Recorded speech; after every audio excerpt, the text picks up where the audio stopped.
नमस्कार दोस्तों, मैं दिव्यांशी गौड़ एक बार फिर हाजिर हूँ एसपीटी न्यूज की खास खबरों के साथ। पेश है आज 4 अप्रैल 2024 गुरुवार शाम 7:15 बजे राजस्थान की बड़ी खबरें। कांग्रेस की पूर्व अध्यक्ष सोनिया गांधी और रेल मंत्री अश्विनी वैष्णव समेत 14 सांसदों ने गुरुवार को राज्यसभा के सदस्य के रूप में शपथ ली। उपराष्ट्रपति और राज्यसभा के सभापति जगदीप धनखड़ ने नए सांसद भवन में उन्हें शपथ दिलाई। राजस्थान से उच्च सदन के सदस्य के रूप में उन्होंने शपथ ली है, जबकि वैष्णव ने ओडिशा से राज्यसभा सदस्य के रूप में शपथ ली है। दिल्ली उच्च न्यायालय ने शराब नीति में कथित घोटाले से संबंधित धन शोधन के मामले में न्यायिक हिरासत में तिहाड़ जेल में बंद आम आदमी पार्टी नेता के अरविंद केजरीवाल को मुख्यमंत्री के पद से हटाने का निर्देश देने की मांग वाली दूसरी याचिका भी गुरुवार को खारिज कर दी। कार्यवाहक मुख्य न्यायाधीश मनमोहन और न्यायमूर्ति मनमीत प्रीतम सिंह अरोड़ा की खंडपीठ ने हिंदू सेना के अध्यक्ष विष्णु गुप्तिका की याचिका पर यह कहते हुए विचार करने से इनकार कर दिया कि यह उपराज्यपाल या राष्ट्रपति के अधिकार क्षेत्र में आता है। न्यायालय ने हालांकि टिप्पणी करके कहा कि यह मुख्यमंत्री पर निर्भर करता है कि उन्हें अपने पद पर रहना चाहिए या नहीं। राजस्थान शिक्षा विभाग ने आरटीई के तहत निजी स्कूलों में निशुल्क प्रवेश की गाइडलाइन जारी की है और इस बार प्रावधानों में बड़ा बदलाव किया है। आय प्रमाण पत्र बनवाने में फर्जीवाड़ा रोकने के लिए अब अभिभावक का आय का खुद का घोषणा पत्र नहीं चलेगा। इसके लिए राजस्व विभाग द्वारा निर्धारित प्रारूप में ही आय प्रमाण पत्र बनवाना होगा। पहली कक्षा में प्रवेश के लिए भी आयु सीमा में 1 साल की कटौती कर दी है। इस साल 6 से 7 साल के बच्चों को ही पहली कक्षा में प्रवेश मिलेगा। इस बार केवल 2 कक्षाओं में ही प्रवेश हो सकेंगे। PP3+ और पहली कक्षा में प्रवेश के लिए आवेदन किया जा सकेगा। पहले 4 कक्षाओं में प्रवेश दिया था और इस साल PP3+ के लिए आयु सीमा 3 से 4 साल और पहली कक्षा के लिए 6 से 7 साल रखी है। आयु की गणना की तारीख में भी बदलाव किया है। अब 31 जुलाई 2024 के आधार पर आयु सीमा की गणना की जाएगी। राजस्थान सरकार ने 50 जिले तय कर दिए हैं, लेकिन लोगों के पास नए जिलों के दस्तावेज नहीं है, इसीलिए 33 जिलों के आधार पर ही प्रवेश प्रक्रिया की जाएगी। देश की strategic forces command new generation ballistic missile अग्नि प्राइम का सफल ब्लास्ट टेस्ट हुआ। इसे बुधवार को शाम 7 बजे ओडिशा के डॉक्टर APJ कलाम द्वीप से प्रक्षेपित किया गया। सफल टेस्ट पर रक्षा मंत्री राजनाथ सिंह ने उन्हें बधाई दी और कहा कि इस मिसाइल का सफल डेवलपमेंट और सेना में इसे शामिल किया जाना एक सेना की ताकत को बढ़ाएगा। लोकसभा चुनाव 2024 से ठीक पहले कांग्रेस को लगातार मिल रहे झटकों के बीच आज पार्टी को एक और झटका लगा है। अपने तीखे तेवर और बेबाक अंदाज के लिए मशहूर वरिष्ठ नेता और प्रवक्ता प्रोफेसर गौरव वल्लभ ने पार्टी के सभी पदों से इस्तीफा दे दिया है और इसकी जानकारी उन्होंने सोशल मीडिया पर पोस्ट कर दी। पार्टी से इस्तीफा देते हुए उन्होंने कहा कि कांग्रेस दिशाहीन होकर आगे बढ़ रही है। पिछले साल हुए विधानसभा चुनाव में गौरव वल्लभ को कांग्रेस ने उदयपुर से मैदान में उतारा था। खाचरियावास ने कहा कि गौरव वल्लभ जैसे लोग पाप के भागीदार बनेंगे। भगवान श्री कृष्ण ने गीता में कहा है कि युद्ध शुरू होने के बाद जो परिवार को छोड़कर सामने वाले की सेना में शामिल हो जाता है वह नर्क का भागीदार है। बीकानेर पुलिस को बड़ी सफलता मिली है। 75,000 का इनामी बदमाश निरुद्ध किया गया। आरोपी लूट, हत्या, फिरौती सहित कई मामलों में वांछित था। अपराधी दानाराम सियाग राजपासा में निरुद्ध किया गया। आदर्श आचार संहिता में राजस्थान की पहली कार्रवाई हुई और SP तेजस्विनी गौतम ने जानकारी देते हुए बताया कि सिद्धू मूसेवाला और राजू ठेठ के हत्यारे का यह साथी है।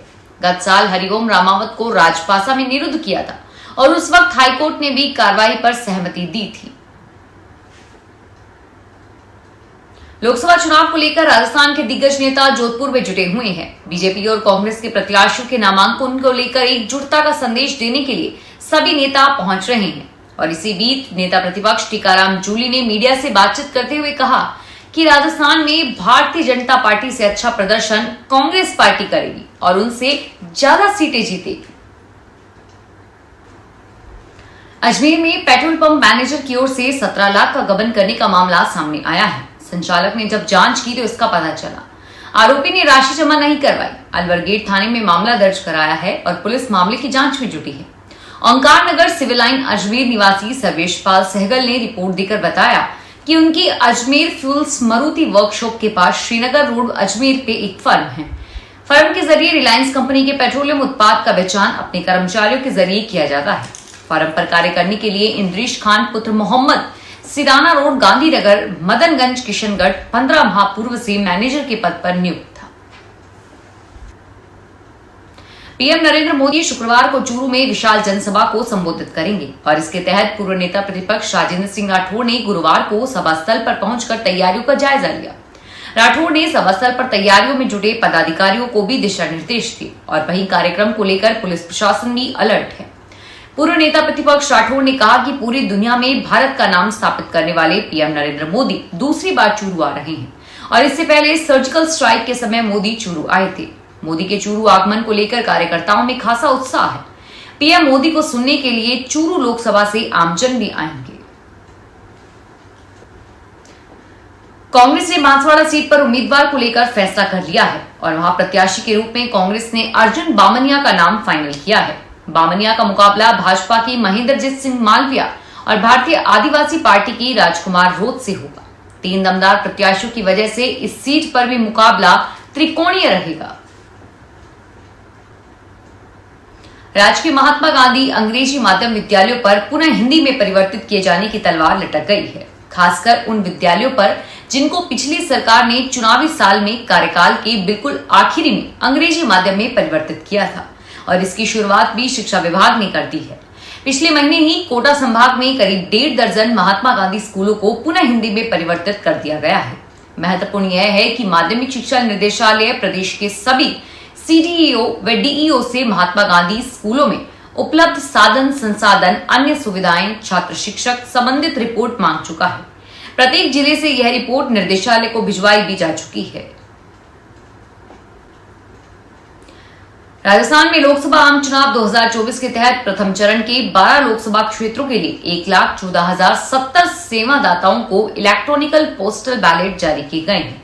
राज्य के मुख्य निर्वाचन अधिकारी प्रवीण गुप्ता ने बताया कि सेवा मतदाताओं को ये पोस्टल बैलेट भारत निर्वाचन आयोग के electronical transmitted postal ballot management system के द्वारा भेजे गए हैं। सेवा मतदाताओं द्वारा अपना मत अंकित कर यह डाक मत पत्र स्पीड पोस्ट से रिटर्निंग अधिकारी को भेजे जाएंगे।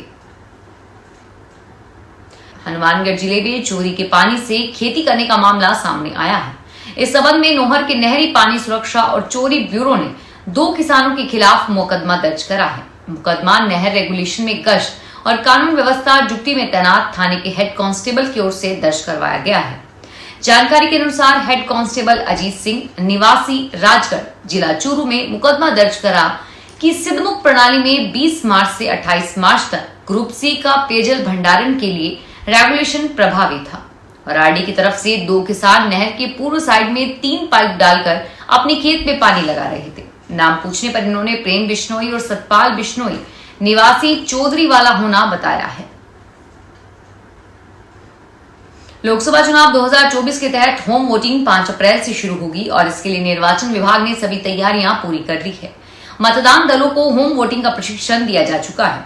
एडीएम चंपालाल जीनगर ने बताया कि होम वोटिंग के लिए समस्त तैयारियां पूरी कर ली गई है। नागौर लोकसभा क्षेत्र में 1558 से अधिक वरिष्ठ और मतदाता घर बैठे बैठे अपने मताधिकार का प्रयोग कर सकेंगे।